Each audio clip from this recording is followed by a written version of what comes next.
Guys, magandang gabi. Ito yung ulam natin today, ang ating itlog na pula at kamatis. Ayan.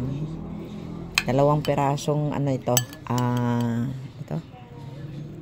Itlog na pula. Ayan. Ang lalaki ng hiwa ng kamatis ko, no, guys.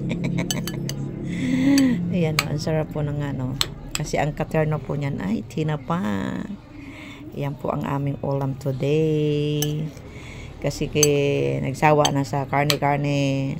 Masakit na mga tuhod-tuhod. So, ayan guys, ang ating ulam. Yan. Ngayon lang ako nakapagluto. Gabi na. Kasi nasira yung aming gripo. Ayan. So, yan guys, ang aming ulam. So, kain na po tayo, ha? Yan. Kasi ito, tinapa. Yan, tinapang, tinapang lalaki. Yan. So, yan, kain na po tayo kasi mamaya magrarampa na si Babes. Yan, abangan nyo. Charot. Sige, bye-bye. Yan, shoutout na lang po sa ating mga kabarangay. Yan, shoutout. Maraming po salamat sa lagi nyong support sa akin. Thank you. Kumain na kayo. Bilisan nyo na.